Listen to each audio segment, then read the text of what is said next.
What's up, everybody? I'm Ulysses Owens Jr., and I'm here with my series with Open Studio called From the Drummer's Perspective. And I'm so excited, man. I've already had such a great time just in the pre chat talking to my dear friend and brother, Eric Harland. Before we get started, I want to let you know I've been really glad to have a great relationship with Open Studio. I have two courses with them. One is called Finding Your Beat, which has about 4.5 hours of great drum material, taking you from the beginning of the drum set, learning about brushes and how to have a great setup, being on the road.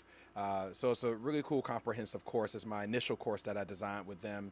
My second course is actually co-created with Ruben Rogers, who even our guest has had a chance to make a lot of great music with him.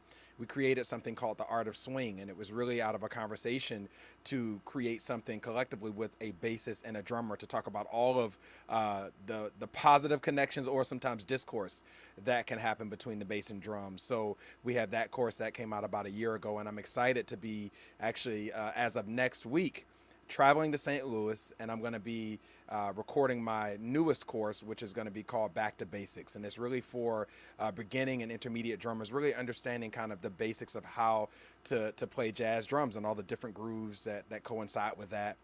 Also, I will be performing a live concert with the founder Peter Martin and also the wonderful bass instructor Bob DeBoo. He and I and Peter are going to make some great music, and we have live tickets still for sale for those that are in St. Louis and want to attend. We also will have streaming opportunities for you as well, those that can't get to St. Louis. So yeah, I think that's enough commercials for right now. But again, I'm so excited to have everybody on. Welcome everybody who's just logging in. I think you're going to be in for a treat. So this next guy is somebody who I would have to say when I got to New York over almost 20 years ago, he was an incredible name, still is an incredible name.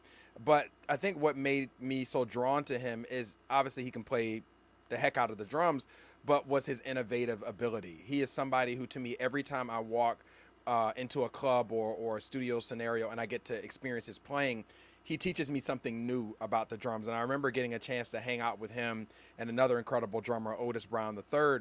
I got a chance to hang out at Otis's house, and we were all down in Otis's basement. And Otis has all these great cymbals and all this gear. And I remember watching Eric just like take cymbals and put them in places on the kit and that I never thought about. And and I'd be like, man, I never thought about that. He's like, well, why not? Like, why not play 16-inch cymbals? Why not put two 20-inch cymbals together? And so for me, he's one of the most innovative minds that is still very much playing the music and pressing forward with the tradition. He's also someone I just found out has his own record label, has his own studio in New York City. He's launching albums, weekly and monthly and annually of great artists. So this guy is everybody talks to me, talks to me about business. Like, this is the guy that like I've always been checking out and is always pressing forward. So, without further ado, my friend, my brother, one of the most prolific drummers and composers in beings, Mr. Eric Harland.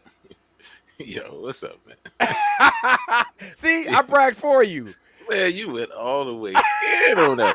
I was like, wait a minute. I guess I had to give you a good church introduction. Man, I was about to say comb out my beard. Man, I was like, this mud about to have me.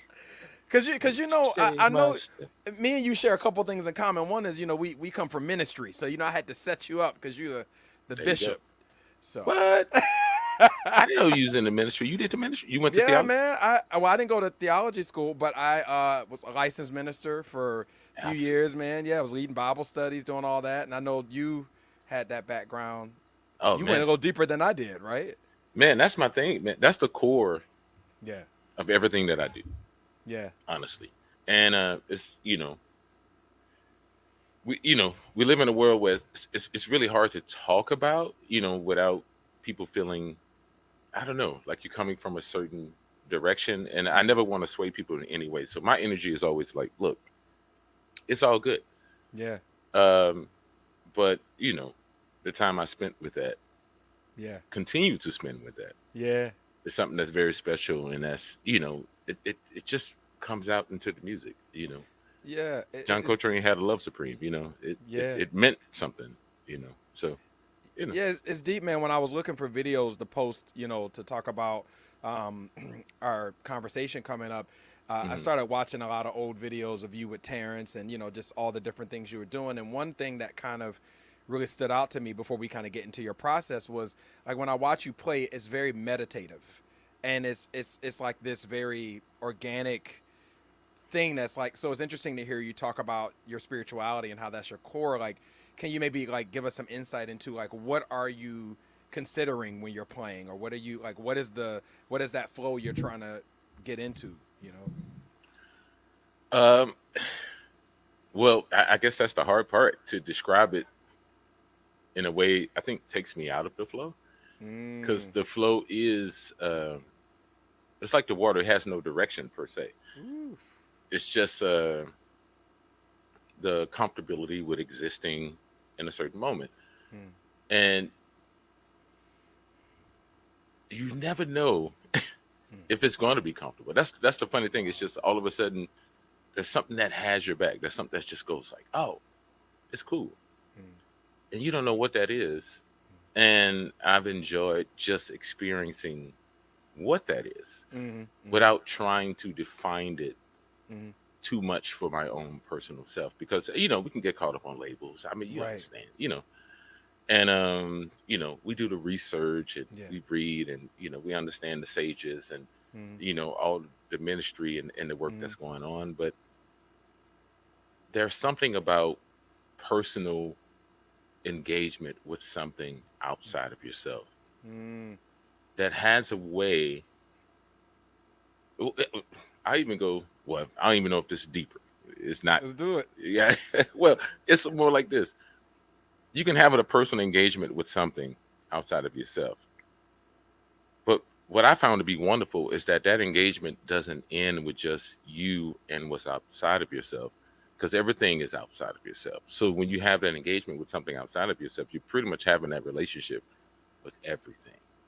And the more you have that relationship with everything, man, the compassion, the empathy, the sympathy, everything just comes across. Like you just love life. You just love it, because you have another understanding that it's just not about you. And that was the best thing for me, because growing up as a kid, growing up in poverty, and my mom having whatever issues that she had, and watching the relationship between her and my father, and having siblings, I was always fighting for what was about me. I was like, well, who am I in this moment? So moving away from that, having something, see, that's what I'm saying. I couldn't personally move away from it. It took something else to be like, and I was like, that's weird. It's kind of like, you feel high, but you're not on drugs or anything. It's just another awareness that's just there, man.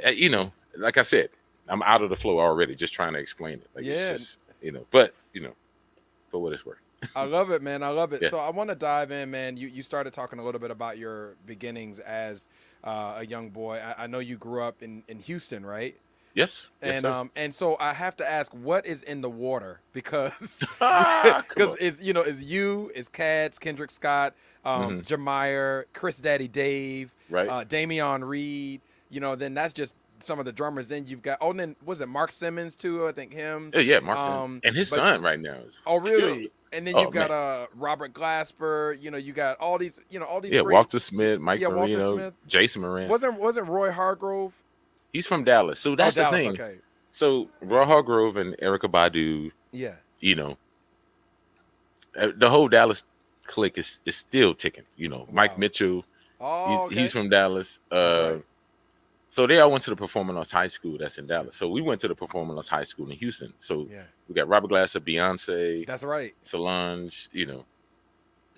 That's why I'm still with my wife. We went to the same high school together. Wow. Like, it's just, you just can't beat Houston. I mean, maybe you can, but I don't know. But it's just, I'm not willing to try. So tell me about that upbringing. I mean, like in terms of your exposure to drums, was it first in the church and then obviously the high school you got into jazz? Like tell us a little bit about that journey. Well, I mean, if I'm honest, yeah. So my mom is, she's super evangelical, if y'all know what that means. So she's an evangelist, and everything was about God. Like she would just play piano and sing to God every night. Wow. And also just throw like holy water on the walls. That part I was a little like, okay, who you trying to banish out of this bad boy, and why? Yeah. But it was an interesting experience. What was even more interesting, it was the first time that my mom got a chance to meet Betty Carter. So I feel like I had two moms in life, right? Wow. So it was my biological mom, but then it was Betty Carter. Betty Carter was definitely my second mom. Wow. I've never met a person more stronger than Betty Carter. Wow. Betty Carter, even as she was dying of pancreatic cancer, called me up. Not even called me up, because I used to live downstairs in the ground floor apartment in her brownstone. What? And she had me come up. She was like, come up here, I want to talk to you. And I was like, yo, shouldn't you be in the hospital? And she looked at me dead in my eyes, and she was just like, you got to keep playing music. You got to keep playing. And I'm like, yo, in my head, I'm like, forget music. You know, what can I do for you? She was like, don't do anything. Like, she had diminished to like the frailest of a bone. But yet she was speaking the gospel of music. And so that was something that was just very important to me, understanding that, man, it doesn't really matter what we do that's for the visuals. It's more about what we do that's internal, that just does something else. Because I don't know if we're as aware of, as we want to be, as a part of the mechanics of how life is really rolling out, because we're so vision driven. Like everything is like, what I see is what I should achieve. Right. But man, that's something else going on. And so, yeah, I've been fortunate to be around somebody like Betty Carter that was, I feel like that was just like tapped in. And I feel like when you're on your deathbed, it just becomes a little bit more apparent. Like you're just like, oh, right, I get it. Everyone is an offering, and our time here definitely means something, which makes everyone special. And so talking about that brings me back to like talking about my mom. So if y'all see me sweat, my AC just broke. Man, that's a whole nother topic. I'm trying to, like I'm saying, I'm trying to stay in the zone and be spiritual, but at the same time, man, the whole neighborhood, like it's just like I called the HVAC people. They were like, yo, we just got 30 calls yesterday. We had a 2-week delay. It took me way out of spirituality. You're right. God was not there. I was looking for him. Or her, you know. Yeah, you're right. I was like heavily, please. Then a gust of wind. Why is it 96 degrees when the AC goes out? Oh man. But, okay. Oh man. But so my mom, you know, being evangelical, evangelist, like she was the one that had such a conviction with her relationship with God or with the universe. You know, I don't want to make anybody uncomfortable. Yeah. But so from that experience, it was something that was very inquisitive to me, because I was like, I just didn't know. I just didn't know. And her relationship with God was just so strong that she felt, you know, authoritative, or how am I trying to, you know, she felt that she had the right to tell me everything that I needed to do because God was telling her what was supposed to happen. That was a different type of experience of something to grow up with. And I don't blame her for that at all. She wanted to raise good children. And so she felt like that is what she had to do. And so the reason why I got into the ministry, the reason why I actually left MSM, you know, my junior year, and I was like, okay, I don't need to get a degree in music, because I don't want to diss MSM, but I think I'm about to diss MSM. It's just really wasn't what I thought it was as far as like a music conservatory. Now, that was then. Okay. A lot of changes have happened now, and I think it's a better industry for people that are really reaching out for, you know, musical awareness, and there are some great instructors and teachers there. But for the youngsters that are getting into the field, it's really about being somewhere where you know you're going to get the best information. Mm-hmm. That's all that's important. Like you at Juilliard. Yeah. So Yeah. I would request that because you have the relationship with Mm-hmm. Ulysses. So you know the information that you're going to get. I Mm-hmm. think for me, my downfall is that I went to MSM because I wanted to be close to my best friend. My best friend is Jason Moran. We Mm-hmm. went to the same high school together. And so he went to MSM the year before I did. And fortunately, I got recommended to go there. And so I was able to go to MSM, Manhattan School of Music. Mm-hmm. But I didn't do my research as to who I was Ah. going to be studying with and what type of information that I was going to need to learn. But like everything else in the universe, it Mm-hmm. worked out Right. because my dormitory was Union Theological Seminary, Whoa. which was right next door. So it was pretty much I was living in Union Theological Seminary trying to understand the relationship between me and my mom and Mm. just understand the relationship of me and myself. Mm. I don't think a lot of people understand that you're not just one person. Right. Right. And so you have to understand the relationship that you have with you. Like, and what I mean is that the other person is just different experiences from the past that you still haven't let go of. I'm sorry. Woo. Let me get one more wipe Go ahead, bro. in. Wow. It's different experiences from the past that you haven't yet let go of. And so you have Mm. to allow that person to grow Mm. because it's still growing in you. And the more that it grows in you, it's trying to convince you that it's something. But Wow. you might Wow. have moved away from that person. Right. Right. So Right. it's like there's always kind of like this, not always, but there can be a conflict of interest Mm-hmm. where you're trying to understand the depth of yourself, but Mm-hmm. also understand the different personalities that you have taken on to try to Mm. be more, aware or Yeah. engaged or just something. Yeah. Yeah. You know what I Yeah. mean? Like Yeah.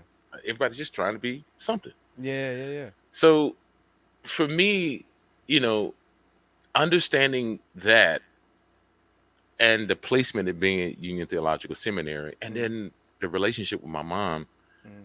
I was like, you know what? I'm going to theology school. Wow. And I want to understand more of this relationship Mm-hmm. between man or, being Mm-hmm. and light. Wow. Wow. Wow. Wow. Wow. Yeah. Sorry. So Yeah. no, I love Sorry that, about man. that. So tell me, there's nothing to apologize about. Tell me about that journey, because I guess like for me, so there's this style of playing, even with the spiritual side and all that. There's this style of playing that is very consistent to me from you and Damian and all the Chris Daddy Dave. There's this kind of thing that's very very consistent. So before we get into all the career stuff, I kind of want to dig deeper into. Okay, you got the spiritual side. That's informing your concept. That's informing how you're. Even the wrestling is informing how you're showing up in the music. But like, who laid that first foundation of saying, okay, Eric, here's what a ride cymbal beat is, or here's what a funk groove is, or because to me, your spirituality is what has created your sound. But like, can you go to a little bit more into the practical or pragmatic side of like, how did you build the sound, and then now obviously you are the mix of sound and spirituality. Man, you know what? It was still all one. It was all the same thing. Okay. So pretty much what happened is that I used to weigh 400 pounds when I was in high school. Wow.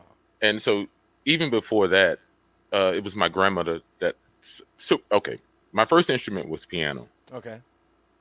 Because my mom was a pianist, and so I was Mm-hmm. like, "Ooh, I like that." Mm-hmm.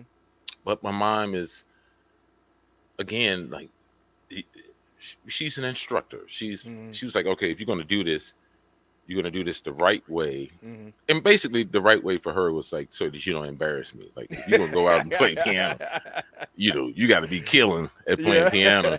I don't want nobody saying Brenda Harlan's son Yeah. sucks at playing piano. Yeah. And I didn't. That didn't cut for me. Like it limited me as far as like having a relationship with an instrument that I just didn't even know. Mm.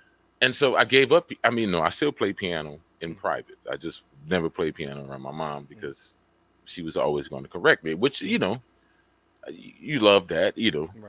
But what ended up happening, it was, I heard sounds when my mom was cooking. She be frying some chicken, them cast iron skillets, man, them some of the best singles ever. Wow. I don't know if you ever really thought about it, I but it never go, thought about it till just now. bruh, going to town. So I would start just getting out pots and pans under the cabinet, and then I was trying to mimic the sounds that my mom was playing. I mean, I was trying to mimic the sounds that I was hearing as my mom was cooking. And it was my grandmother, like super wise lady. She was the one, she saw me and she told my mom, she was like, he wants to play drums. Of course, my mom and her relationship with her mom was like, no, he wants to play piano. My grandmother was like, I beg to disagree, Yeah. And so she went to my mom's brother, which is my uncle, who's a fantastic trumpet player and singer. Like, if you want to get as close to Louis Armstrong vocally and trumpet wise, look up Leo Polk. That is my uncle. That is the dude. He's down in Houston. Everybody in Houston knows him. He's been running the club scene down there forever. Wow. Okay. So he took me and he introduced me to the greatest drum teacher of all time. This guy's named Craig Green. Craig Green is who taught all of us. Me, Chris Day, Jamar Williams, Kendrick, everybody. You just go down the whole list. So I gotta stop you there. So no, cool, yeah. So what did he? Because to me, Houston, like New Orleans, like some of these other cities, like I said, they have a sound and an identity, particularly with drummers, even whether they're funk or jazz. So what was a day like at Craig Green's studio, or did he have like a curriculum? Like, what was he teaching all of you all? Well, see, he started teaching me when I was 5.5, 6 years old. Yeah, unethical on every level. Yeah, like, nobody. Because I couldn't even get lessons that early. Yeah, there's no possible way. Like, you have to have the patience of a guru, which is that's what he had. Wow. So check this out. So when I went over there and I was like 5, and I was like, man, I'm ready to deal. Yeah. Like, I'm feeling it. Ain't nobody around to tell me no. I'm ready to go. What's up? What's good? Yeah. This dude, as I was playing, because now you can see my technique is out here. But when I was there, I was like this kid. I got photos. Everything just going crazy, right? Yeah. He was like the Buddha of drumming. What he would do is that he was like, okay, look, here's a stick. Don't let your stick hit this stick. He said, keep playing with the same intensity, but don't let it hit the stick. And I was like, oh man. But guess what? He kept bringing the stick down. He kept bringing the stick down. The stick kept coming down. Wow. All of a sudden, all the power had to be right here, baby. Wow. That was it. And he taught me that at 6 years old. That's why, you see Chris, you see Jamar, it's all, like, because that's the thing, like the whole thing. Everybody's like all up in it's right fast there. Chops, and y'all have fast singles. That's it. Okay, so then I got to go further. Did he talk about independence, or because I feel like the other thing that you and Chris and even Damian and all of y'all, there's this interesting relationship with the ride cymbal, the snare drum, and the bass drum. I always say, like, the Houston cats, it's like y'all play time like with the drums.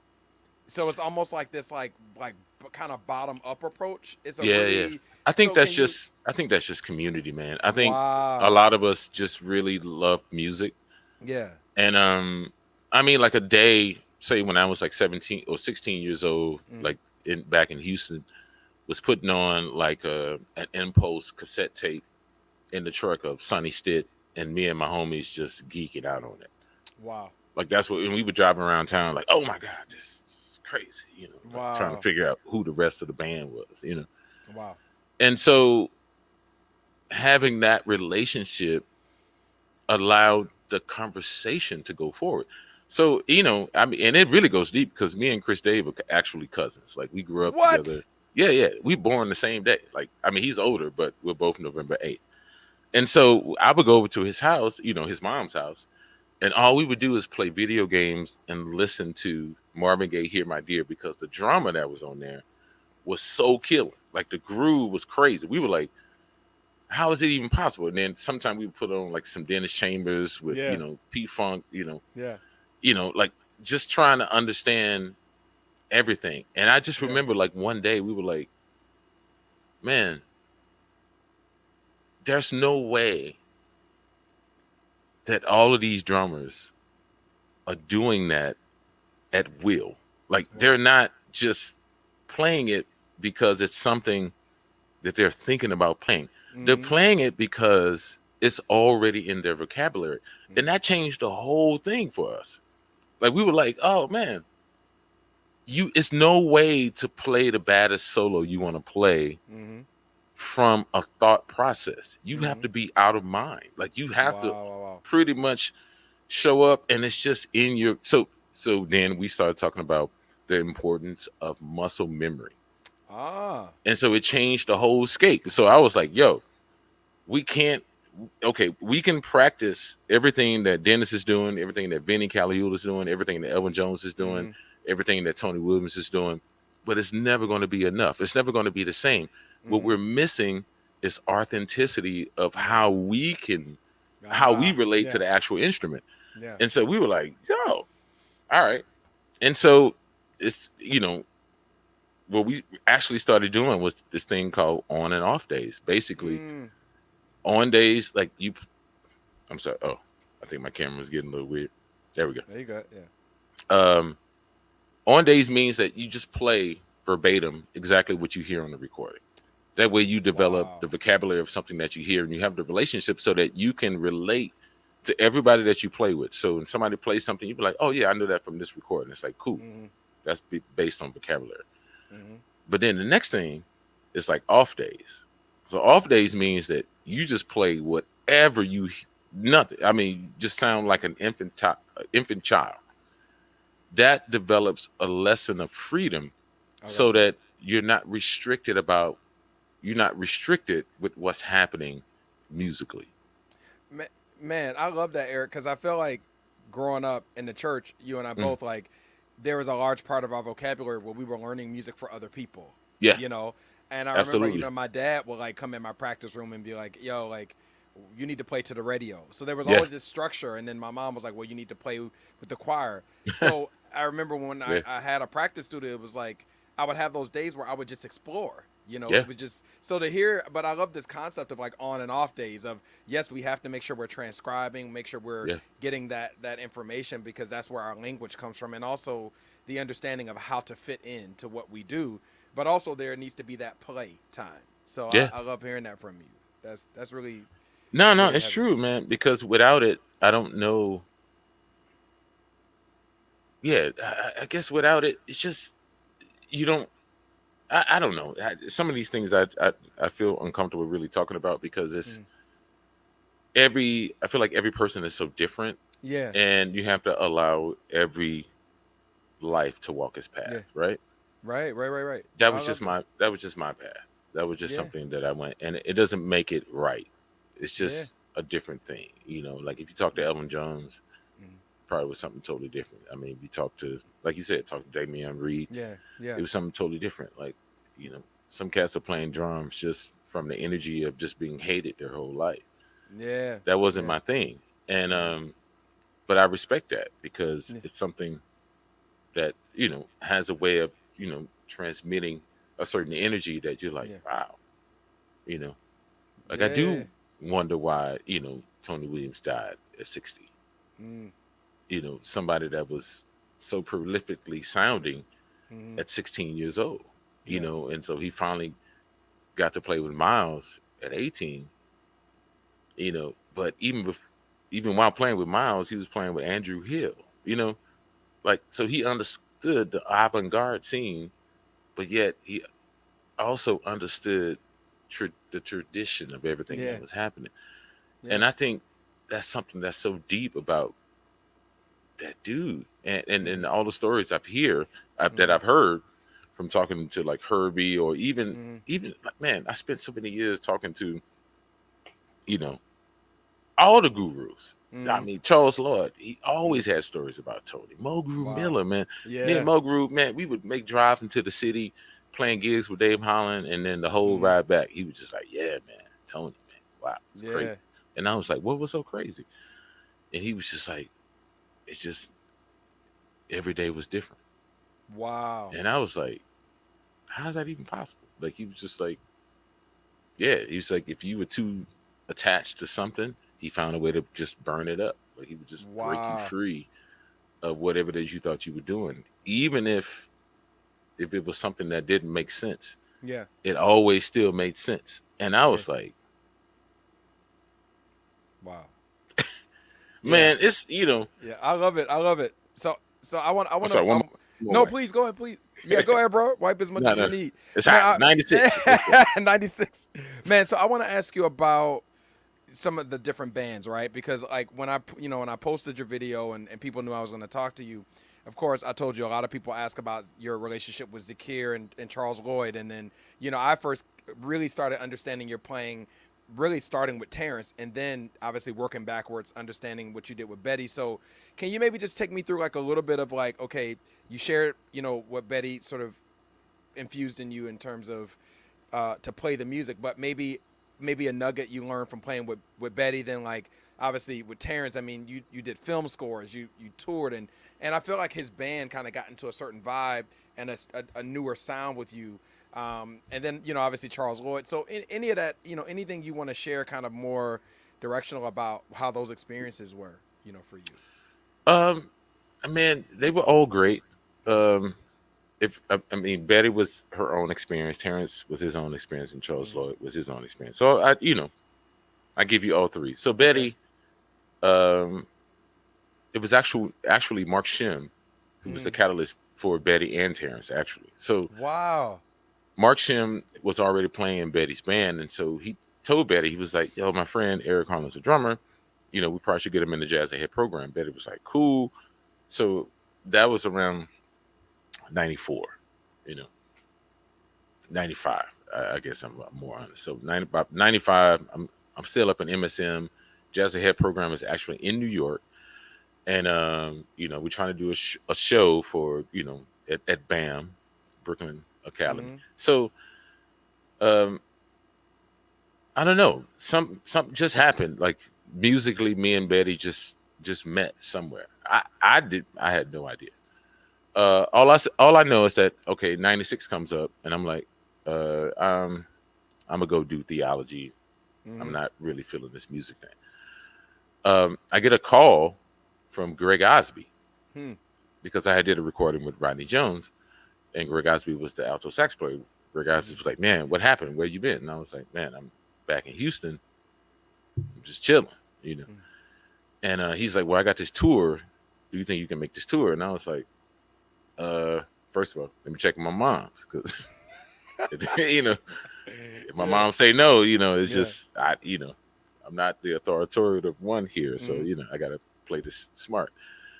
And so she was cool. So, but she was about as cool as could be. So she actually made my dad drive me and her up from Houston, Texas to New York. She wouldn't even let me take a flight by myself. She was just like, "Yo, I'm coming." Mm-hmm. And I was like, "Golly, okay, cool." So I ended up doing the tour with Greg. But from that, what ended up happening was Betty Carter was like, "Yo, where have you been?"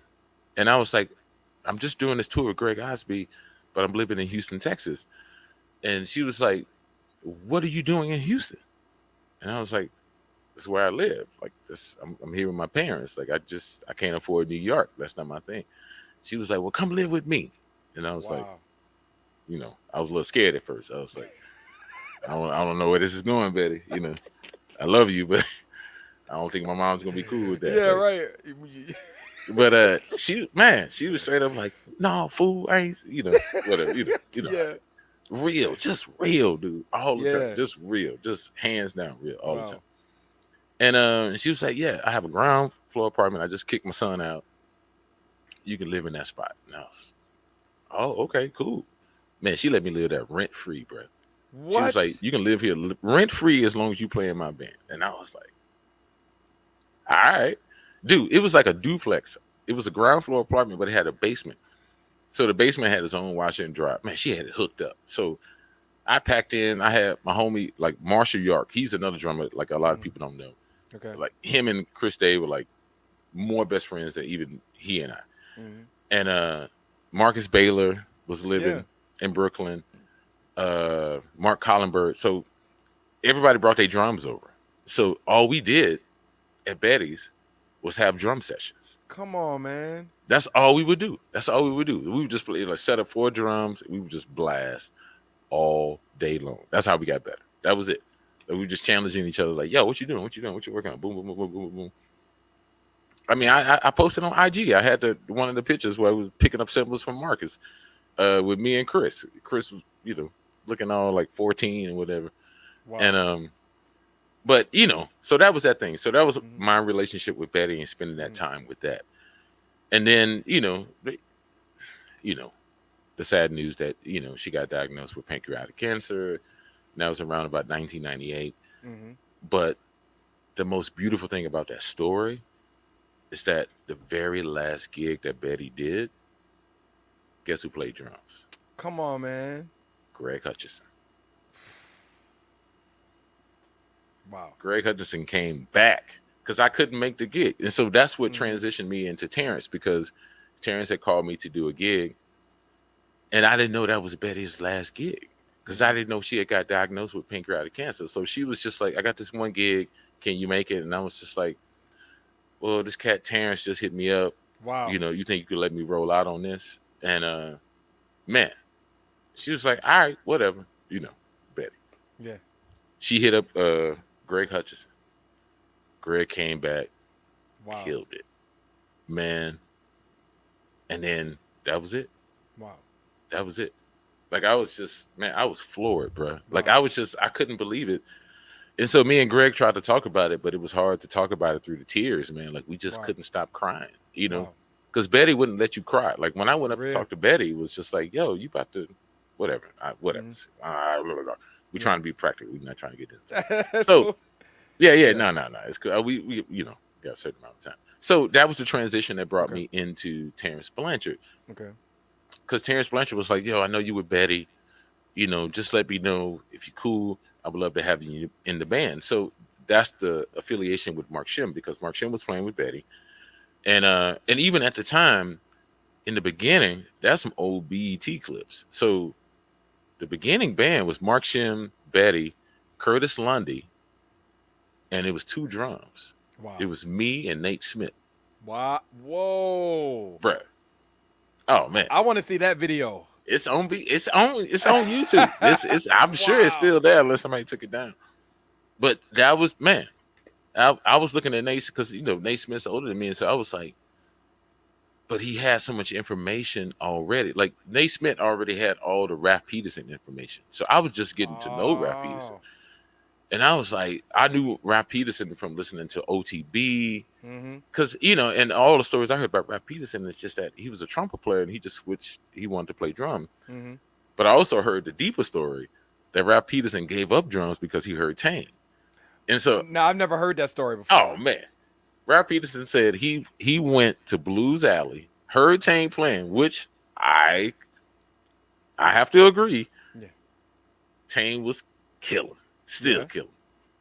He said Tain played so much drums that he went home, threw his sticks and his drums into a closet, and said he's not gonna play drums no more, bruh.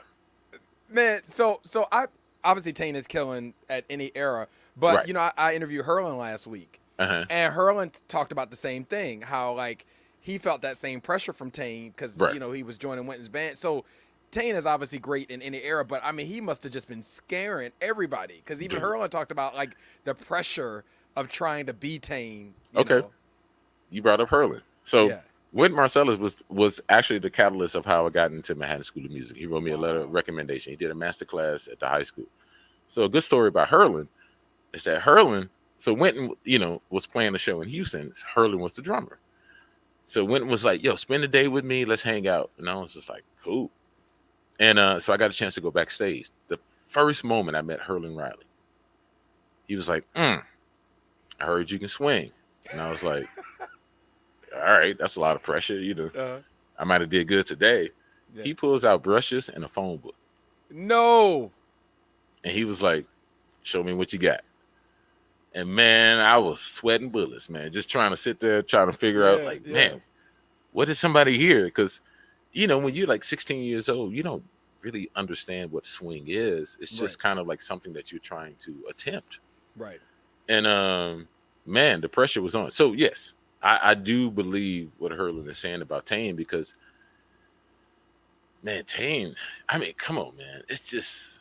I mean, you can listen to, for all the drummers out there, just listen to Branford Marcel. I mean, okay, look, you can listen to Black Codes, but Black Yeah, Codes is like the beginning. I feel like, absolutely. right? Yeah, But the actual beginning is Lewis Nash, who you yeah, also had, yeah. that played Random Abstract Yep, with random Branford abstract. Marcellus. Yep, yep, Before you understand Tain, you yep, have to listen to yep. Lewis Nash playing with Branford Marcellus Yes. on Random Abstract. Yep. That will change your whole thing. Yeah. And Yeah. then you will understand what Tain was actually trying to do, because Tain, Branford told me, he said Tain was a fusion rock drummer. He wasn't a jazz drummer. And so I was Really? like, oh, bro, he was at Berkeley, double bass trying to do everything. Everything was up here. Whoa. And those brothers, they were like, yo, you know, Yeah. you got to learn how to play the blues. Got to swing. You Got to got to swing. swing. You know what I mean? Wow. But that's Yeah, I don't want to take too much time on no, that. no, no, But man. I love that because I'm gonna bring it back to you. But I love that because you're right. Like, it's all what you're talking about. It's the continuum, yep, right? it's to And continue. to your point, Nash established with Branford that beat. Dude, Here woo, and so that ride cymbal. and right, and then the forward motion, because it's interesting. Like, you listen to Random Abstract, and then you listen to your point, Black Codes, you listen to Requiem, like all this other Branford stuff, and you still hear that same Bruh, like push. So it's bruh, interesting, like, and then man, you're blowing my mind about Tain, because I thought Tain was always man. here, but it makes sense because when he started playing swing, he really changed the concept Woo, of how people played jazz. So it made sense that like he was kind of headed in another direction. man, And I feel complete. like it's exactly what you did too. Bringing it I full mean, circle. yo, so that's what so the best thing that ever happened to me was the fact that Tain was doing every Monday night at the Okay. Zinc Bar. Wow. So when I was in New York, and it was at the old Zinc Bar, where there was like this old payphone that was right Yeah. behind the drum kit. All I did every Monday was pretend I was on the phone, just so I What? could look at everything that Come Tain was on, doing. Eric. That's all I did, bro. I was sitting over there like, yeah, what's up, man? Woo-wee. Man, that was my whole Wow. lesson, my whole entire life. And now, I mean, you talk about things coming together, man. I live in PA right now. I'm still close to the city. I'm about 2 hours away. Yeah. But guess what? Tain is 25 minutes away from me. Okay, so tell Tain to return my messenger, because I'm Oh, trying I to get tell him you. on here too. What? Yeah. Man, Yeah. he bought up like a church. We Yeah, I go heard over about there that. go over there, man, hang out. Wow. I'm just trying to get as much wisdom as possible. Yeah. And another thing, 5 minutes from me Yeah. is John Rowley. That's who I study with at MSM. So, So, man, so you keep dropping all these nuggets. Okay, so we talked about a little bit about the Terence transition. right. I know I do at some point I will go back to John, because I would love to know what John taught you. But tell me about Terence, because I feel like from a career perspective, because I got Mhm. career questions for you. Your career to me went from, okay, you were this drummer who was doing your thing, to all of a sudden I feel like with Terence, bro, like you started ascending to this place where you are now, where you're obviously great at what you do, but now you're really shifting into kind of your own sound, and the reason why so many people love you. So can you again be a little more directional, and like what happened in Terrence's band Oh, we that just helped? argued all the time. Are you serious? Tell Absolutely. me a little bit about that period. Well, yeah, because I thought I was the ish. Like, Really? man, I came in Terrence's band like, yo, man, me and Terrence used to fight all the time because, okay, we can be honest, drama Let's talk. do it. So Terrence, I feel like Terrence hired me because I sounded like Tain in the Really? beginning. Yeah, I mean, that's what I thought. Okay. That was my young, ignorant mind, not understanding, the concept of interaction in music. Mhm. I just thought, oh, you like the way I sound, braggadocious, Mhm. I'm bringing the vibes. What's up, But at the same time, I didn't want to sound like Tain, because Tain is no way to impersonate Tain. Like, Tain is an entity all to himself. Like, I've had dreams of Tain being like John Coltrane, like just playing, and then the whole room is just like in tears and everybody's in their feelings. Like, I've experienced that from Jeff Tain Watt. So I was just like, there's no way I could even compete with that. So I was just like, I have to sound like something different. So we would have these arguments because I felt like Terrence would play certain ideas, and I was like, that, kind of sound like Black Codes a little bit, Maybe I'm supposed to do this little Tain lick right up in here, like a Wow, little bit, wow. But I wouldn't do it. I was like, I'm not going to do it. But the thing was, that wasn't what Terrence was going for. What Terrence was actually going for was like, look, these are people that have influenced me. As long as you play people that have influenced you, we can actually have a conversation together. That's all I'm trying to establish. And I didn't know that yet. Man, I was so young and so green that it was just like, oh man, this cat he's he's really teaching me how to listen.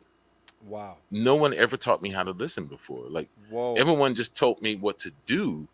No one taught me how to listen and think for myself.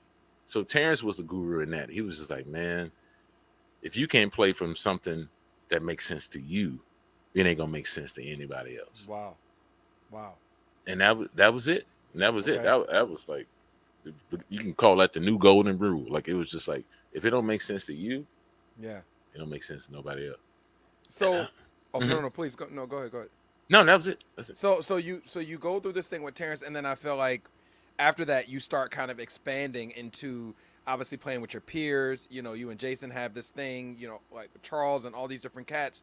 But then how did you start building this like hybrid sound? Because I feel like obviously you can tip and you can do all of that, but then you started building this kind of hybrid thing that now it was, E is, this person or this band featuring Eric Harland.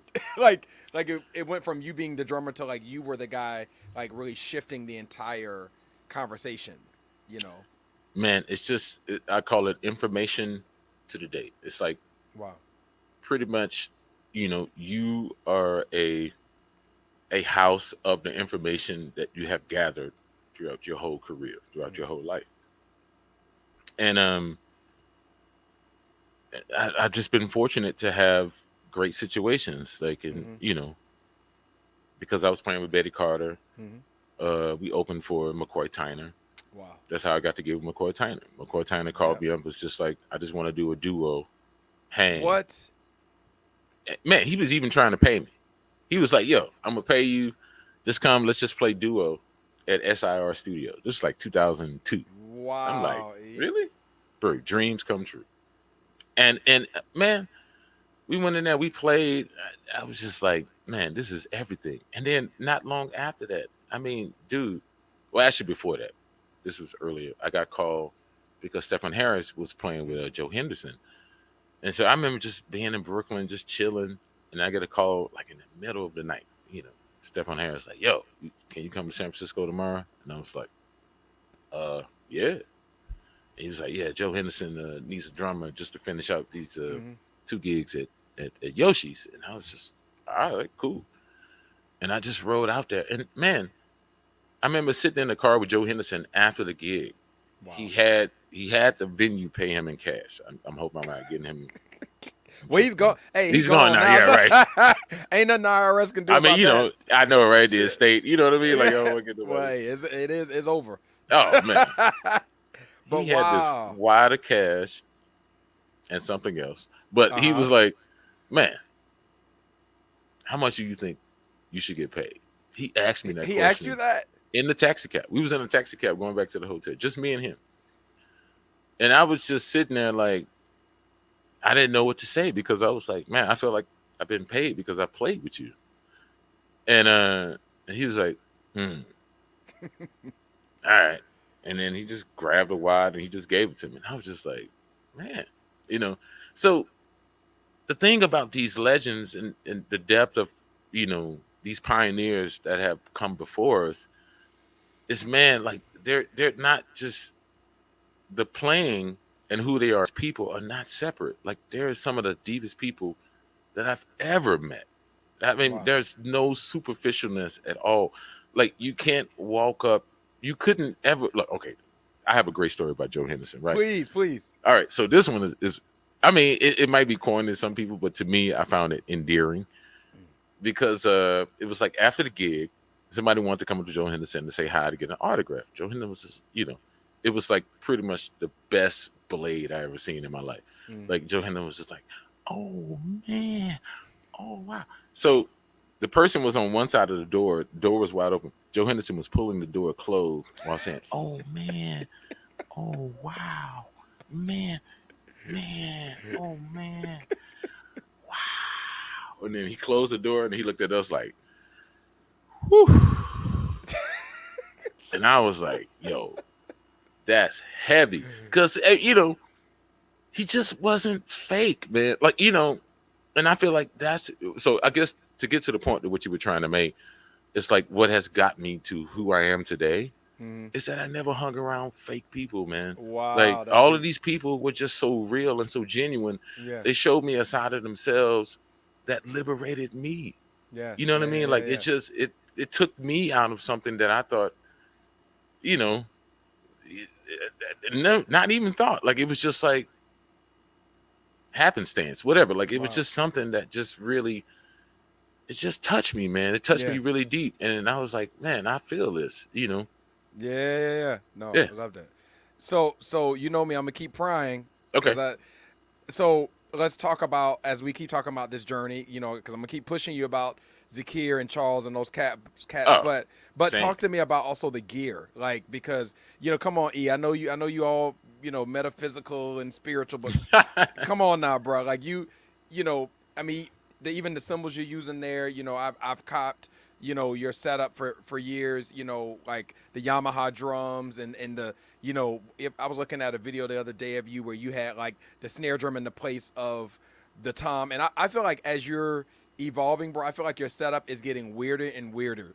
And I love it. And so just like tell me about because man, there's a bunch of drummers watching this too. So what let's go there. Like, okay, what symbols are you using? How did you evolve from removing toms? Like let's kind of get into that space. Yeah. I mean, I'll be honest, man. I don't really have a rhyme or reason, except for I think one day, and this goes back to like Chris Dave. Like we both decided that we don't want to sound like anybody else. Okay. And so what that meant for us was that we were just going to try anything. Wow. And it also stemmed from the idea that it was kind of like I heard a story from Charles Lloyd about Stan Getz, right? So it was like Stan Getz when Jabali, Billy Hart was actually in the band, right? And Stan Getz, every time the band was so killing, he would just yell at the band, "Stop effing dragging!" And everybody in the band would just be like, "Yo, it was killing. Like, why you tripping?" He just couldn't handle something being perfect, right? I'm that same way about drums. Wow. If it sounds too good, I hate it. Are you serious? I am absolutely serious, my brother. So I change my sound continuously. Once I feel like I've played something that makes sense, I give it up. I let it go. So with that said, what is your current setup right now? I mean it's random. I mean, this is just what's at the crib. But I mean, you can't really see it. Look at all them symbols. I'm coming over there. Man, pull up. I mean, this just is what's at the crib. I mean, it's not really like a current setup. It's just kind of, this is what I've been using. Okay. This is. What is that? What is that symbol? This right here, this is the raw crash. I literally just got it because I had to do something for Zildjian. So I was like, oh, you know what? I'm leaving this up for a minute because I haven't had that sound on this side. Okay. On this side, it's you can't really see it, but it's a prototype. Okay. That I just found at Zildjian. Man, every time I go to Zildjian, same. I don't even go to the do bins. Man, I go and pick up all the craziest stuff. Yeah. Man, this symbol doesn't even exist, bruh. What is that? Man, I'm not even gonna tell you, but there's only about 4 made, brother. And you probably got 3 of them. Because I know how you and Otis, y'all go in there and y'all getting four rod symbols and no, I hit up Zildjian and I was like, man, I wanted a symbol with an inverted bell. Yeah, I was peeping that. Yeah. Okay. So that was kind of the closest concept that they can get to it, but it's fun, man. It's just fun to just try. I'm not ashamed to suck. I'm just not because. And I think that stems from me used to being fat and understanding that just not everybody's going to like you. And so some part of that just gave me freedom to just be myself. Just, I remember, man, I had this. What's so funny about this symbol existing is that the very first symbol I had was one of them old German Super O symbols that sounded like a straight up trash can. And I used to play that symbol all around town. Everybody hated that symbol. They were like, yo, why you play that symbol? Like, it don't sustain at all. Like, it just. I remember, the actual, man, you can ask Carl Allen, the actual album I did, X-Field, with Rodney Jones. Carl Allen was the actual producer. He hated the symbol so much that he took me to Mangio's or Manny's that was up on, and got me one of them duo rides, a Sabian duo ride. Like, he was like, man, of course, please play this. He's not gonna just get you like another symbol. He's gonna get you the symbol that is connected to him. Man, I'm sitting there like, I don't know what to do on this. Like, I like my symbol. But it's so funny, full circle, man, that now this raw crash is back. I was like, man, that's the symbol I grew up playing like my whole life. Like, it made sense to me. It was the same symbol that Betty told me, don't let people convince you that that's not your son. Wow. And I was like, because she was like, they're going to try to make you play those wet rides. And I was like, hold on. Man, that's why she liked Jack DeJohnette, because he had that dry symbol. She was like, them wet rides got in the way. Man, wet rides. Soak up all the room. Wow. She can't sing. She was like, I don't know how to go. She trying to hit a harmony. All you hear is like, But that's so deep, bro, because like, for instance, when I started, playing with Gru, you mentioned him and being mentored by him. I was playing a Sabian raw ride, 22 inch. And I was just, banging away. And he said, and he was like, son, you got a beat, but you need to go get some new cymbals. And so it's interesting, but to hear like Betty's side of like, she actually liked that sort of drier sound. Yeah, it gave space, man. It gave so much space. Wow, that makes a lot of sense. And just like Gru did for you, that's what Mo Gru did for me. Mo Gru was like, man, don't bring that dry cymbal. Yeah, he hated dry cymbals. Man, he was used to playing with Elvin. No matter how hard you hit a dry cymbal. Yeah. McCoy was like, bruh, I can't hear your beat. Like, I'm trying to dig in. Right. And you just sound like pencils over there on like a pad. It's just... So then, E, tell me the same thing like we went through with the cymbals, like real quick. Tell me like drum wise, because I know you're always changing. Like what, like what's your current drum setup? Are you still with Yamaha? Or I know at one point you were doing Sakai. Like what are you? No. I'm fully Sakai. I stuck with Sakai. I mean, I don't know how far this is going, but I stuck with Sakai because everybody. Man, I shouldn't say that. I stuck with Sakai because they're still the Japanese manufacturer of the Phoenix, all the top end Yamaha drums, and they're hand making drums because everybody else sending their stuff to China and Taiwan. There we go. I didn't want to say it, but thank you. I mean, it's what it is. Yeah, it is what it is, man. Like I don't want to put anybody on blast because I still respect Yamaha. Like I had to do some up there, at the piano studio the other day, and I get it, man. People get weird. They're trying to make business decisions. Yeah, and I ain't trying to hate on anybody's hustle, but I just want quality, man. And it's I'm not saying that the new version of Yamaha drums is not quality, but I still see people diving back into those Phoenixes and, no comment. Man, Maple Custom Absolute. You know what I mean? Bro, first of all, the Maple Custom with the square lugs. Right. And then the Maple Custom Absolute, like, and then, bro, even that whole year, like, I feel like that's when you and Hutch and Kareem, all of y'all were playing those drums. I mean, even the Oak Customs, the hip gigs, like everything. Yeah. And that, like, really to almost like 2003, 4. Like, I feel like y'all had killing drums. Man, like, showed up. So Sakai is for you, like, what series are you? Man, what series am I using? Because what's funny is that this is not Sakai that I'm sitting at. See, look at you. Well, no, it's just what, man. You're right, man. When I was, it's okay. Yeah. It's a whole larger story because the only reason why I got with Yamaha is because Joe Testa was at Yamaha, and that's when I was playing with Terence Blanchard back in 2000. Yeah. And now, when Joe Testa left Yamaha became its own different thing. But then Joe Testa became part of Vic Firth. So I'm with Vic Firth. Joe Testa became part of Zildjian. where I've been with it in a sense. So Right. for me, it's never been as much about the gear Okay. as it's been about the relationship with the people that you meet. Yeah. I mean, even these mics that I'm using, you know, when Joe Tustin was moving from he was moving from Boston to LA. Now Hmm. he's back in Boston, but when he was moving from Boston to LA back in the day, he was like, man, I got these mics I don't use. You think you might have, you know, you might want them. And so I bought them from him. And these are the same mics that I'm using now that I'm recording on different like remote tracks and all Wow. this kind of stuff that people are sending me. So man, for me, you know, I can get into the gear aspect, but I'm Hmm. not a gearhead dude like that. I'm more about who is it that I'm in relationship with, Okay. because that person is a visionary, you know, Absolutely.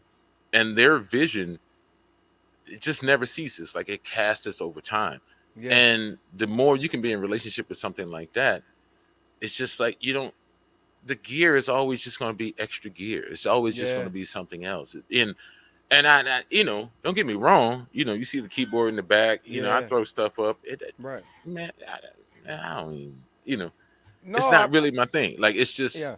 my thing is really about the relationship with people that I meet Yeah. and having loyalty and understanding Yeah. and just knowing, you know, whatever that is, and just allowing that to play out on every level.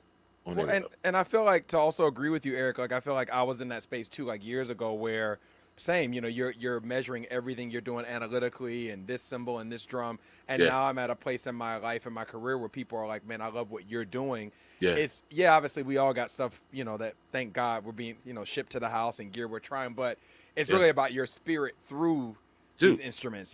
So as much as obviously I geek out and I want to know about what you're using, to your point, all that doesn't really matter Yeah. about I've that. heard you play, man. Man, you can play anything, man. Man, Well, look, you're being very gracious. bro. No, it's not. Man, it's just facts. You know what I mean? Like you just, Yeah. you sit down as a kid, and okay, you might have your certain setup that you set up Hmm. as, but it's what you bring to whatever Yeah. that is, man. So, Yeah. man, the drums are just shells, man. They're just wood and it's just Yep. skin. Yep. You putting Yep. so much spirit in that bad boy, not Yeah. even just in the kit, in the whole room. I'm looking at people light up, just listen Yeah. to you play a solo. You know how Yeah. deep that is, bro? Yeah. Yeah. Yeah. Yeah. Like Yeah. an unaccompanied solo, Yeah. and you just up in there. I seen you. You know, you be getting all down in there. You be like, I've been like, man, this cat, that's dude, Yeah. that's Yeah. awakening, man. That Right. that takes people to a certain place. That no No, I matter love what that. gear you have, Yeah. it won't even matter, bro. No, I dig that, man. Man, I gotta ask you a few more questions before I Okay, let you go, man. You being very, very kind, so thank you. man. Listen, Um, hey, bro. Man, so can you tell me, like, we talked about gear, we've talked about the various gigs. I would love to know two things. What's probably the greatest piece of advice you've gotten? And maybe first, like, what do you want this new generation of drummers, to understand? Because I feel like we have, like, your generation with Hutch and Blade and, all those cats, and then, like, the Tains and Nashes, and then Jack Yeah, DeJohnette, and then now, like, my generation, and then now we've got actually a couple generations under me. So what do you feel is the state of jazz drumming? What do you want us to be thinking about? And then maybe what are some, what's a nugget or something really key that you love for us to know, and share? And I know I don't want to forget about what we talked about earlier, that family stuff. So I'll probably close with that. But yeah, wherever you no, want to no. begin with Dude. those questions, man. you know Um, wow, that was a lot. I know state of No, no. our state of jazz today. What do you want drummers to know? Yeah, um I and then and jazz is continually revealing itself to all mm, of us. You know what I mean? Like, meaning that one, you got to stay on your P's and Q's. You just don't know the direction that it's going. And if you're willing to be on the journey, it's at the end of the day, I definitely have to say that it's worth it. If you're okay. authentic, it's worth it. Just like anything in life, what you put into it is what you get out of it, Mm, right? So it's the same thing within the industry and within jazz today. Like, um, I would say get to education. That's very mm, important.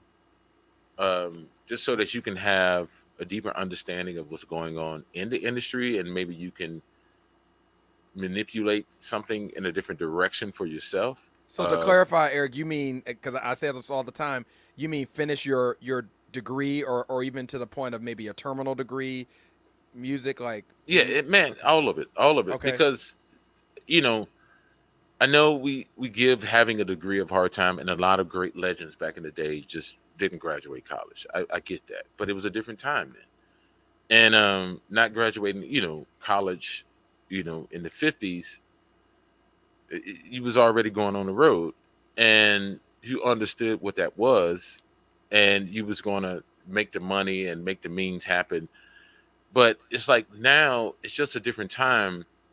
You I'm not against trying that, but I found that if you want more options, if you can find a way to just get a degree, that I don't see how that would hurt. That's my best way of saying that. Because I think a lot of people have seen during the pandemic is that a lot of options got canceled straight out. Mm-hmm. And so the one thing about the jazz, the community or improvised music, is that you can end up without anything and no support. Yep. And so you want to find ways that that doesn't happen, so that you can always find a different way to invest into yourself. And so a degree is a way of investing into yourself. You're not, don't fall for like, I'm a great musician, somebody's just going to pick me up and everything is going to be okay. I mean, if you that type of cat and you got that type of conviction, man, it's no swaying you anywhere. You're not even listening to this. Right.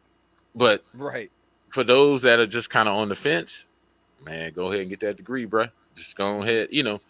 It takes 4 years. Maybe you can do it in 3. You just never know. Like some cat savants, they just do it early.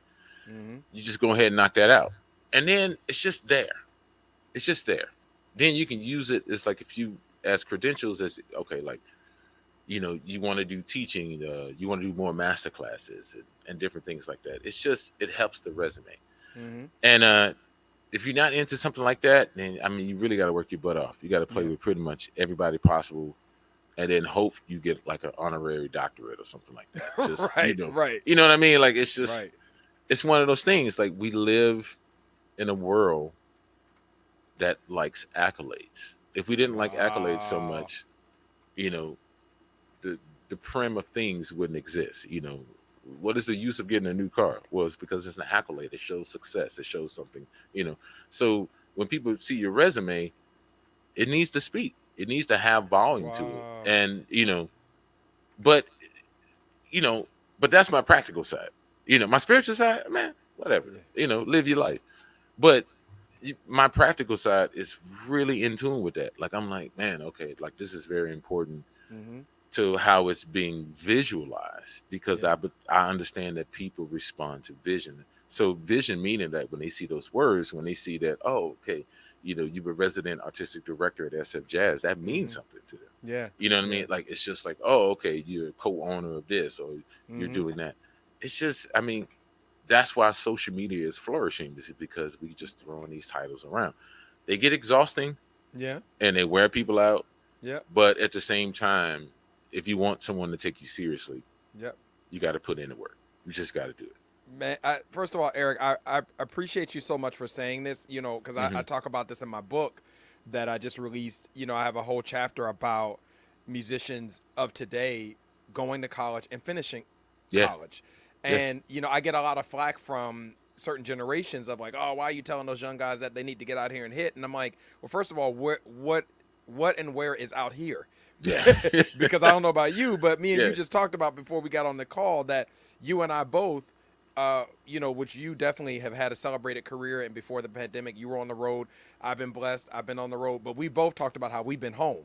Yeah. So if we have been home, imagine people who haven't even established a career, what they've gone through. So I love that you talked about the importance of you've got to create or get that degree, because also you don't know what else you're going to create. So I really love that reality. And I'd love to know, like, what was maybe that same thing or piece of advice that, like I know Betty told you to play music. Like, was there anything that Joe or any of those other guys or people taught you that kind of gave you that view into the future of like kind of prepared you for the unknown, you know? Well, with them it was mostly about not being afraid to be in the unknown. I think Wow. that's the biggest thing with them. Like they just didn't live in like a certain fear, because Okay. we all have fears, and things that we're trying to understand a little bit more. I'm super into psychology and philosophy, but Yeah. so there's mental things that we're trying to deal with. Mm-hmm. They just found a way around it. Like they were, or not even around it, a way through it. I would even Wow. say like they were sages in a way that it's like Charles Lloyd always says. He would drop all these quotes all the time. He was just like, "What you resist, persist." Wow. Uh, Also, um, the universe will expand you no matter what. Hmm. So, might as well get on board, pretty much. Wow. And also, my favorite one is comparison is the thief of joy. Yeah. And so just hearing little things, little ditties like that, it derobed every label that you thought. Because, I mean, think about it. And this is to all the youngsters out there. Like when you go on social media, if you compare how people are Yeah. going to your feed versus what you Yeah. see how they're engaging with other people's feed, Yep. you lose a voice. Whoa, E. You know what I mean? Whoa. You just lose it. Like it's just you giving it away. So you're just saying what you have to say doesn't matter. And that's not true, man. It's Whoa, not E. true. You just got to put it out there, let them receive it in the time frame that they will receive it. Man, But that's wow. No, go ahead, bro. You were about to no, say no, that's I mean, that. Man, so last question. I wish I could have, in the words of Quincy Jones, just roll tape before we started. it Cause man, you talked a was so little bit funny. about. First of all, I want to know what you're up to now. What's next for you? But you talked a lot about how during this time you're actually focusing on just being a great dad and a great husband and Yes, being sir. there for your family. So can you maybe talk about your shift and kind of what you've been doing during the pandemic of obviously you were teaching me how to upgrade my setup. So clearly Right. you understand that, but maybe just talk a little bit about what you've been doing since the pandemic and then kind of what's coming up for you, you know. Um, Share anything, even some music, whatever, man. It's your no, no, broadcast. no, no. Man, this conversation has been so great. Like, Yeah. I you keep know, you on here all day, man. It's hey, like man, this fun, I'm man. learning, man. No, it's fam, brother. We Yeah. brothers, man. Yeah. We go back. So, yeah, I mean, this is deep, and I'm gonna go ahead and say it. Let's do it. All right. So, I've been pretty like for me. I took the pandemic to become more honest with my wife. Like that was like, yo, we got to work on this relationship, and I had to get past like all my infidelity and all that kind of Wow. stuff.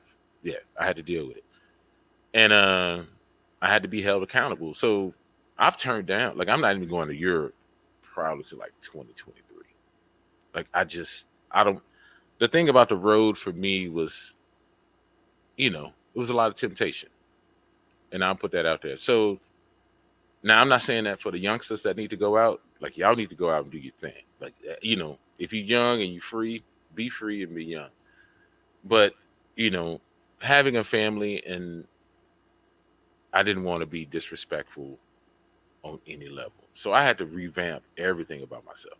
I just had to do it. Wow, E.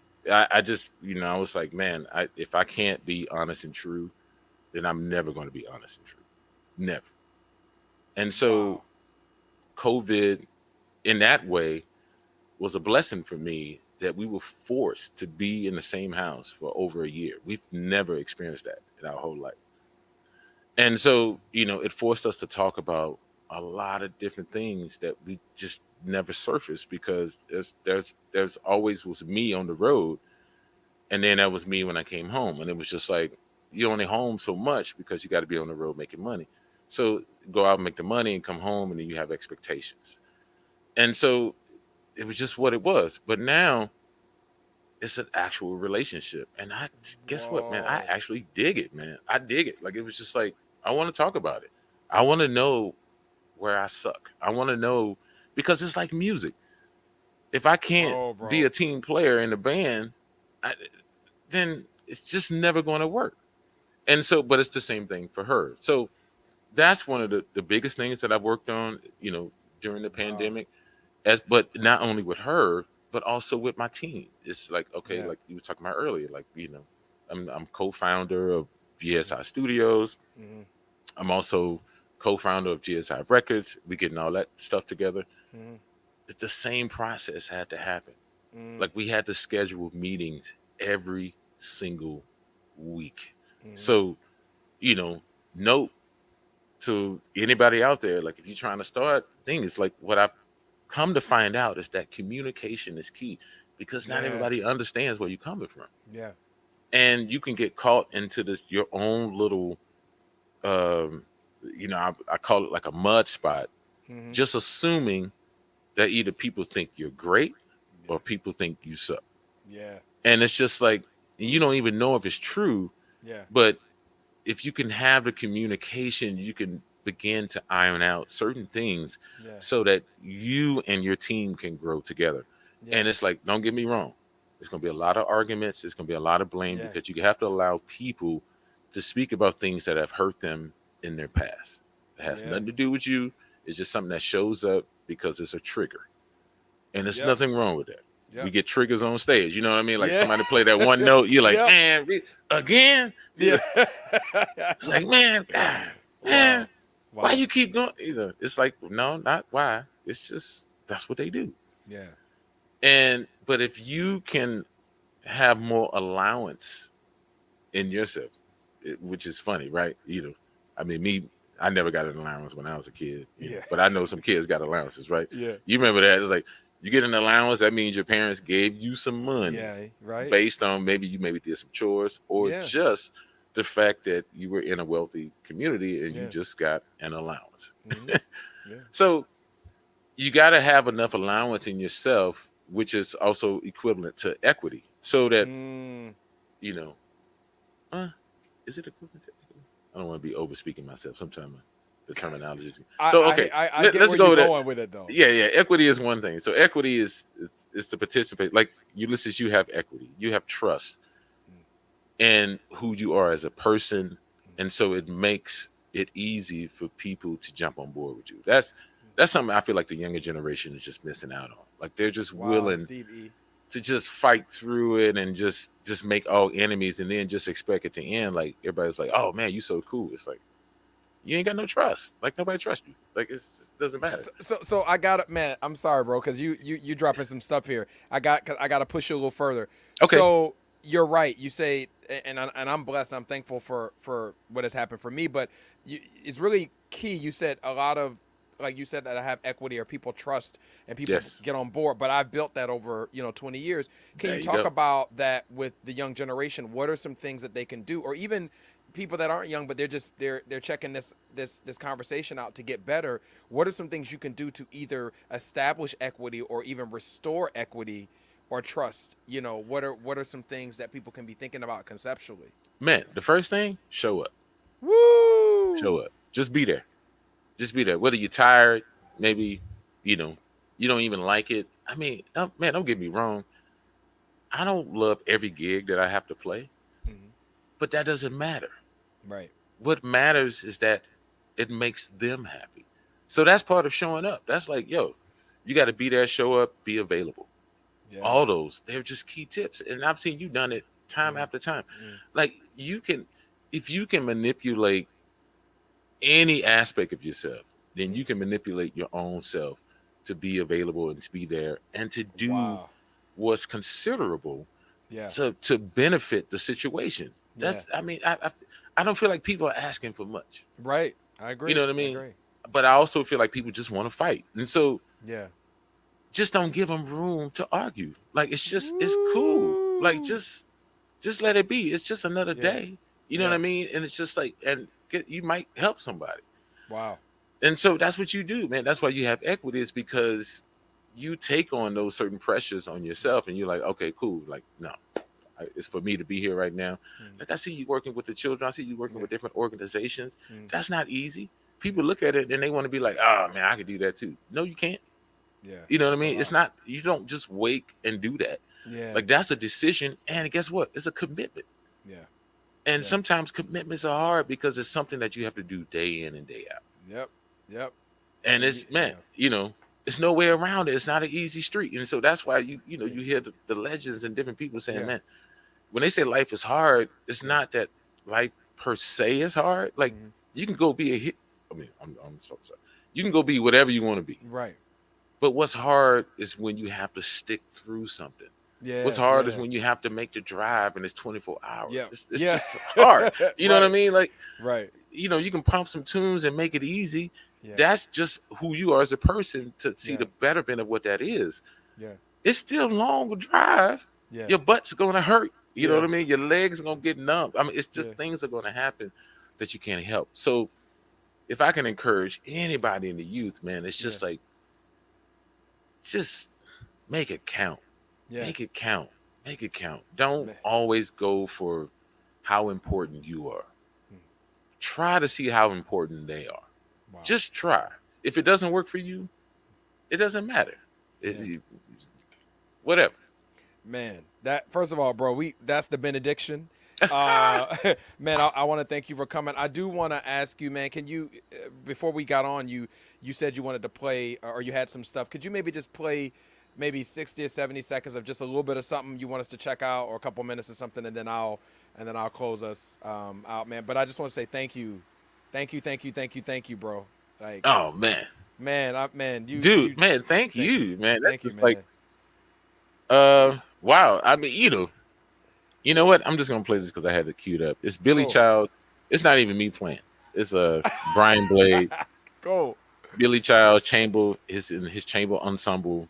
I was so excited because I actually just got an email from his manager today. They was like, "Man, we tried to do a show in Interlochen," and I was like, "Oh, killing it!" I was like, "I'm there. Can we at least play this?" Mr. Song. Yes.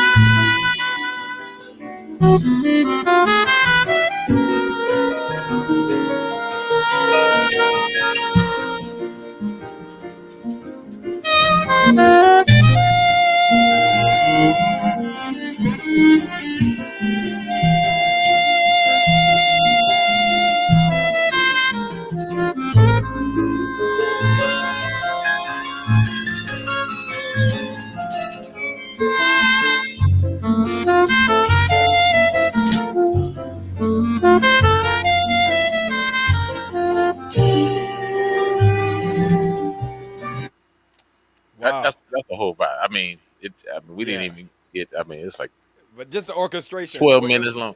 Right. I mean, man, orchestration is key, and I feel like that's the reason I wanted to play it, is because one of the greatest things that Terence told me from playing in Art Blakey's band, he was just like, you have to learn how to be an orchestrator. Wow. Meaning, basically, you got to learn how to fit in. You got to learn how to be what's available for the moment. Wow. And so, listening to that orchestration with Billy Childs, and we all know he's a esteemed and completely great composer, but at the same time, how wonderful Brian Blade allowed himself to fit into that. Right. It's what also is what made it work. And I'm like, man, that's not a bad thing. Yeah. It's just not a bad thing. Like, there are other things that we can do, but it's great, man. It's great. Well, Eric, man, first of all, the fact that you would even play, you have an opportunity to play something and you would play something of someone else, man, that just speaks to who you are. And I just want to thank you, bro, for coming on and like just being you, man, and challenging us. And I tell people all the time, the reason why I love these conversations is there's a whole other side to being a musician. It's not just the physical. There is the metaphysical and the mental and the spiritual. So, bro, thank you. I appreciate you. Man, thank you. And thanks for being on. As we say goodbye to Eric, I am going to still close out with a song that I love that Eric is playing on. So, Eric, thank you so much, man. I'm gonna play something from your years with Terence Blanchard. Man. It's actually your tune. Cause listen, I'm going. You know, y'all. Just so you know, before we got on, Eric does not like to brag on himself. He doesn't like to talk about all he's doing. I'm gonna talk about him. I'm. Man. You know, he's bad cat. He is phenomenal. So I'm gonna close out with his tune "Transform," and it's an incredible composition, man. And I want you to know, man, this is one of my songs I listen to when I meditate, when What? I'm trying to, yeah, bro, when I'm like really trying to press into something, bro. This song is like I have everybody's solo memorized. So with that Wow. said, thank you all for tuning in. Next week we have brother Ari Honig, who's going to be joining us, and we're going to be Nice. talking about all his solo drum stuff and everything in between.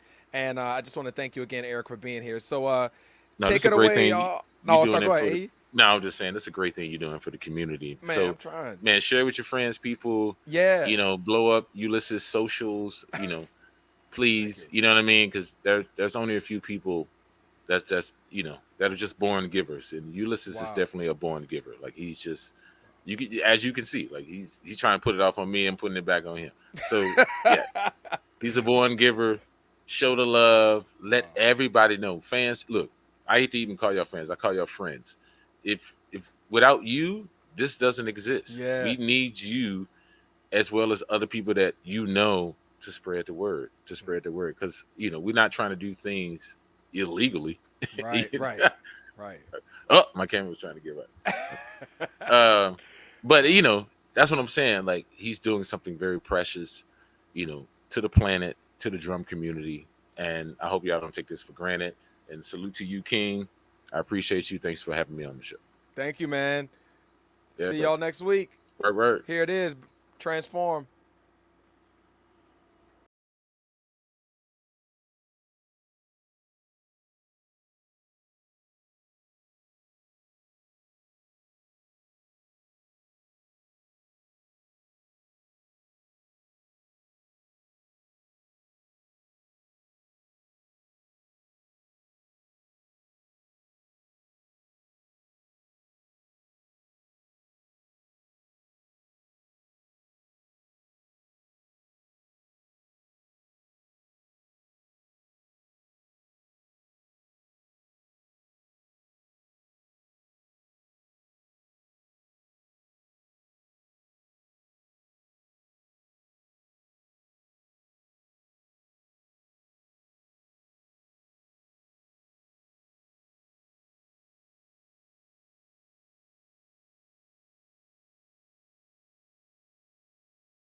I will see you all next week, Wednesday, with Ari Honig. God bless. Appreciate you.